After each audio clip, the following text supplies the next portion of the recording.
সূরা ইখলাস বেশি বেশি করে পড়ো, মা বোনেরা তোমরাও পড়ো। যত বেশি পড়বা ঈমান তাজা হবে, ঈমান মজবুত হবে, শিরিক থেকে পবিত্র হবে। সূরা ইখলাস দেখো, এটার নামটা বাবা কোরআন শরীফের মধ্যে কয়টা সূরা আছে জানো? 114টা। 114টা সূরা। আল্লাহ সুবহানাহু ওয়া তাআলা দেখেন প্রত্যেকটা সূরার একটা নাম আছে, আছে না নাই? যেই নামটা রাখা হয়েছে ওই অংশটা ওই সূরার মধ্যে ভিতরে আছে। লিইলাফে কুরাইশ সূরার নাম, বলেন সূরার নাম সূরা কুরাইশ। ওই কুরাইশ শব্দটা সূরার ভিতরে আছে না নাই? সেখান থেকে বিশেষ অংশটা নিয়ে আইসা সূরার নাম রাখলেন সূরা কুরাইশ। সূরা ফিল, আলাম তারা কাইফা ফাআলা রাব্বুকা বিআসহাবিল ফিল, আছে না নাই? সূরার নামটা কি? এরকম প্রত্যেকটা সূরা বিশেষ অংশ জুজে মুতাবারকে সেখান থেকে আইয়া নামকরণ করা হয়েছে। সূরা নহল মৌমাছির নামে সূরা, মাকড়সার নামে সূরা। মাকড়সা চিনেন? আল্লাহ পাক বলেন সবচেয়ে দুর্বল ঘর হলো মাকড়সার ঘর। মাকড়সার থেকে এত দুর্বল ঘর আর পৃথিবীতে কারো নাই। আল্লাহ পাক মাদুদ এসে মাকড়সার জাল দিয়ে এই কাফের মুশরিকদেরকে উদাহরণ দিয়েছিল, তোমরা মাকড়সার জাল যেরকম দুর্বল, তোমাদের সমস্ত ষড়যন্ত্র এগুলি সব দুর্বল। আমি আল্লাহ সবল, আমার ষড়যন্ত্র ওমাকারু ওমাকারাল্লাহ আল্লাহু খায়রুল মাকিরিন। আমার ষড়যন্ত্রকে প্রতিহত করার মতো ক্ষমতা পৃথিবীতে তোদের কারো নাই। আমার এত শক্তি আমার। তো আল্লাহ সুবহানাহু ওয়া তাআলা সবটা সূরার নাম বিশেষ অংশ দিয়ে সূরাটার নাম রাখলেন। সূরা ইখলাসের নামটা কেন ব্যতিক্রম? এইখানে কি বিশেষ অংশটা আছে সূরার মধ্যে? পয়লা দেখেন তো আছে না, আমি ভুল করতেছি? সূরার নামটা ইখলাস, সূরার ভিতরে আছে ইখলাস লেখাটা, এটা কেন ব্যতিক্রম? 114টা সূরার মধ্যে এটা কেন ব্যতিক্রম? বুঝেন নাই কথাটা বাবা? এখন মনে বুঝে নাই, খেয়াল করেন নাই। খেয়াল রাখেন প্রত্যেকটা সূরার ওই অংশটাও সূরার ভিতরে আছে। তো সূরা ইখলাস, যে ইখলাস সূরার নামটা রাখা হলো, এই ইখলাস শব্দটা সূরার মধ্যে আছে? পড়েন, পড়ে দেখেন। নাই? সবাই বলতেছেন তো? না আবার দুই একজনে আছে বলতেছেন? তো দলিল লাগবে, আপনারটা পড়ে শুনতে হবে। নাই। এটার নামটা কেমন হল? অথচ সূরাগুলির নাম কোন ব্যক্তি লেখেন নাই, এটা আল্লাহর তরফ থেকে যেমনি ভাবে জিবরিল বলে দিয়েছেন রাসূল ওইভাবে লিখতে বলছেন।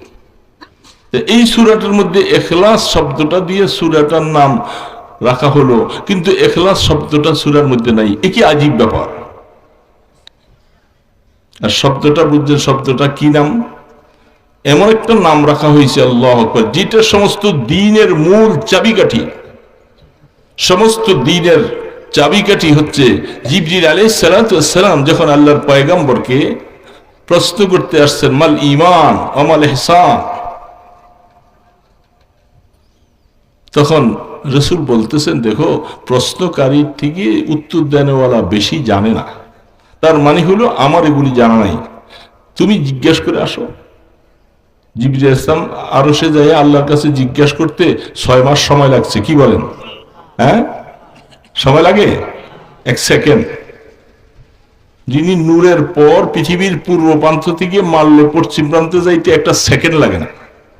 আল্লাহ পাক স্পষ্ট বলছেন, আমি আমার জিবরিলকে 600 নূরের পাখা দিছি। তিনি সাথে সাথে আল্লাহর কাছে, আল্লাহ আপনার বন্ধু তো বলেন, আপনি বলে দিতেন। তখন রাসূলকে প্রশ্ন করলেন, মাল ঈমান ওয়া মাল ইহসান, ইহসানটা কি জিনিস? আন তা'বুদাল্লাহা কাআন্নাকা তারাহ ফাইন লাম তাকুন তারাহ ফাইন্নাহু ইয়ারাক। এটা দ্বীনের সব চাবিকাঠি, মূল। এটার মধ্যে আইসা গেলে বাস জিন্দেগি কামিয়াব কামিয়াব, যেটা আল্লাহ পাকের তরফ থেকে রাসূলকে শিখাই দিয়েছেন। এহসান কি জিনিস? এহসান ওই জিনিসকে বলে, হে দুনিয়ার আমার উম্মতেরা শুনে নাও, আল্লাহর ইবাদত এমন ভাবে করবে, করতে করতে দেখো তুমি যেন এমন যোগ্যতা অর্জন করো তুমি মাওলাকে দেখতে পাও। প্রথম শব্দটাই ওইটা আনছে। পাশাপাশি যে বলতেছেন ফাইল্লাম তখন তারা, হ্যাঁ যদি তুমি না দেখতে পারো তবে মনে রাখো আল্লাহ তোমাকে দেখতেছেন। এই হাদিসের ব্যাখ্যায় অনেক কথা আসছে, অনেক অনেক কথা।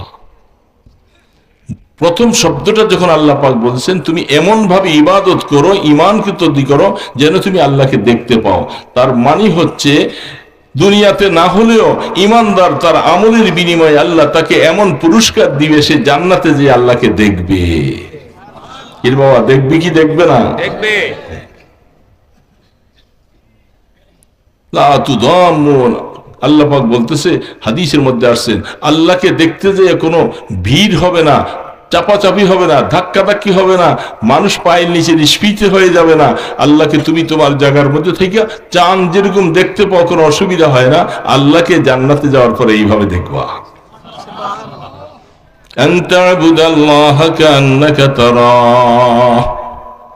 এমন ভাবে ইবাদত করো দিলটা এরকম তৈরি হয়ে যায় যেন আমি আল্লাহকে দেখতে পাই। হ্যাঁ, পাশে দিয়ে জুমলায় মুতারাজা বলতেছে দুনিয়ার মধ্যে এই চক্ষু দিয়া দেখা যাবে না, কারণ ওই সময় জান্নাতে যাওয়ার পরে এই চক্ষুটা থাকবে না, আল্লাহকে দেখার মতো সেরকম চক্ষু আল্লাহ বানাইয়ে দিবে, চোখের জ্যোতি বেশ কম হয়ে যাবে। 70,000 নূরের পর্দার ভিতরে হাদিসে বর্ণনা আল্লাহ পাক তিনি কি অবস্থায় আছেন, তার চতুর্পাশে পর্দা আছে কয় হাজার? 70,000। মুসা আলা নবীনা আলাইহিস সালাতু ওয়াস সালাম যখন বলছেন রব্বি আরিনি আনজুর ইলাইক, ওগো মাওলা তোমার কথা তো শুনছি, তুমি আমাকে কথা বলছো, মুসা তোমার হাতে কি, তোমার ডান হাতে কি, এই যে কথাটা আমাকে বলছেন আল্লাহ, আপনার জবানের কথাটা আমি শুনছি। এই শব্দটা কে বলছেন? আল্লাহ নিজে বলছেন মুসা ইসলামকে। তো যেহেতু কথা বলছেন মাওলা, মনে চায় কথা যখন বলছেন আপনাকে আমি দেখব। মুসা ইসলাম তো এমন ব্যাকুল হয়ে গেছে, আল্লাহু আকবার, তখন তিনি দরখাস্ত করে বলছেন রব্বি আরিনি আনজুর ইলাইক, আল্লাহ আপনি একটু দেখা দেন, আমি যেন আপনাকে একটু দেখতে মনে চাই। আল্লাহ পাক তখন বলছেন লান তারানি, মুসা আমাকে তুমি এই চক্ষু দিয়া কখনো দেখতে পাবে না, কখনো না। চক্ষুটা পাল্টে যাবে। সেইখানে যখন জান্নাতে আল্লাহ পাক মেহেরবানি করে আপনাকে আমাকে আল্লাহ যখন জান্নাতে নিবেন, বলেন আমিন, তখন এই চক্ষু থাকবে না আল্লাহকে দেখার মতো। তখন আল্লাহ পাক 70,000 পর্দা থেকে তুর পর্বতে তাফসীরে লেখে এই কান্না আঙ্গুলটার মাথাটা যতটুকু, এতটুকু তাজাল্লি দিছিলেন মাত্র পাহাড়ে। পাহাড়টা জ্বলে সারখার হয়ে গেল, মুসা ইসলাম বেহুশ হয়ে গেলেন। এতটুকু তাজাল্লি সহ্য করা যায় নাই। আর যেদিন আল্লাহকে দেখা যাবে, আল্লাহু আকবার, আল্লাহ, সেদিন কি মজা লাগবে। এই জন্যই তো বলা হয় হুরুগল মা যত্ন নেমত হায় তো সবসে বাকর নেমতে दीदार तो जन्नत इसलिए मतलूब है कि दारुल का है मकामुर रज़ा है। আল্লাহ আপনার কাছে যে আমরা জান্নাত চাই, কেন চাই? যেহেতু জান্নাতের মধ্যে গেলে আপনাকে দেখা যাবে এবং আপনার সন্তুষ্টি পাওয়া যাবে। সেদিন আপনি ঘোষণা দিবেন, এ আমার বান্দা, এই যে একবার মৃত্যু হওয়ার পরে জান্নাতে আসলা, মৃত্যুকে জবাই করে দেওয়া হলো, আর কোনোদিন তোমাদের মৃত্যু হবে না। আওয়াজুল আওয়াজ জিন্দেগির জন্য। এই জন্য আল্লাহ সুবহানাহু ওয়া তাআলাকে দেখার মতো দুনিয়ার এই চক্ষুটা থাকবে না, সেদিন চক্ষুটা পাল্টে যাবে। তো আল্লাহ সুবহানাহু ওয়া তাআলা, হ্যাঁ যদি তুমি তো দেখতে না পারো, এতটুকু ঈমান অর্জন করি আমল করতে করতে নিজের গুনাহ ছেড়ে দিয়া এতটুকু ঈমান যেন চলে আসে যে আমি ইবাদত করি আর গুনাহ করি আমার আল্লাহ দেখে। দেখি কি দেখে না? যারা জুয়া খেলাতে বসে তাদের ব্যাপারটা দেখে না, যারা জিনার মধ্যে থাকে, ব্যভিচারে লিপ্ত হয়ে থাকে, তাদেরটা দেখে না। আল্লাহু আকবার। আল্লাহ দেখেনি কথাটা যদি চলে আসে সব শেষ। এই জন্যই তো আয়াত বলেছেন ওহুয়া মাআকুম আইনামা কুনতুম ওয়াল্লাহু বিমা তা'মালুনা বাসীর। এ গোলাম তুই যেখানে যাবি, অন্য আয়াতে বলতেছেন মা তাসকুতু মিন ওয়ারাকাতিন, আর একটা গাছের পাতা ঝরে পড়তেছে। যাচ্ছিলাম ওই দিন প্রোগ্রামে, হঠাৎ করে বাতাস আসলো আর গাছের পাতাগুলি সব ঝরঝর করে পড়ছে। মনে মনে চিন্তা করলাম, আল্লাহ এই যে গাছের পাতাগুলি পড়ছে, আমাদের তো কারো খবর নাই, কিন্তু আল্লাহ পাক বলছেন কোন পাতাটা কোথায় পড়লো এটার এলেমও আমার আছে, আমি এটাও জানি। কত বড় কাদের ওয়ালা আমার আল্লাহ, কত বড় শক্তিওয়ালা আমার আল্লাহ। এই জন্য তুমি এতটুকু অর্জন করো যেন আল্লাহ দেখেন, বাস যথেষ্ট। এই কথাটা পাওয়ার জন্য সূরা ইখলাস নামটা দিয়েছেন। কোন সূরার নাম এইভাবে নাই, কোন সূরার নাম নাই, শুধু এই সূরাটার নাম সূরা ইখলাস। তার মধ্যে এটা যত বেশি এটার মধ্যে মেহনত হবে, গভীরতা হবে, বেশি তেলাওয়াত হবে, তখন বারবার আসবে যে আমার আল্লাহ কোন সত্তা, কোন জাত, তার কি পাওয়ার আর তার কি ক্ষমতা, তিনি সবকিছু এই সূরার মাধ্যমেই পাওয়া যাবে। আল্লাহর অস্তিত্ব খুঁজে পাওয়া যাবে, আল্লাহর কুদরত খুঁজে পাওয়া যাবে। কুল হুয়াল্লাহু আহাদ,